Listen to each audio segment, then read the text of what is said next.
Channel of Vadodara. દાહોદમાં પંચાયત અને કૃષિ મંત્રી બચુભાઈ ખાબડના અધ્યક્ષ સ્થાને સ્વચ્છ ભારત મિશનની ઉજવણી કરવામાં આવી હતી.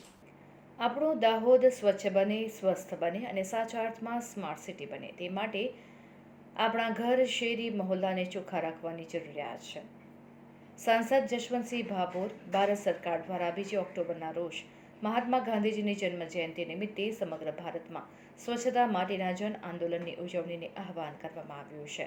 ત્યારે આ વર્ષે પણ 10મા સ્વચ્છ ભારત મિશન અંતર્ગત તારીખ 17 સપ્ટેમ્બરથી 2 ઓક્ટોબર સુધી સ્વચ્છતા હી સેવા મંત્ર હેઠળ સમગ્ર દાહોદ જિલ્લામાં અનેકવિધ કાર્યક્રમો યોજીને તમામ જનતા સુધી હર શેરી હર મહોલ્લો સ્વચ્છ રહેનો સંદેશ આપવા માટે ઘણા કાર્યક્રમો યોજવામાં આવ્યા હતા.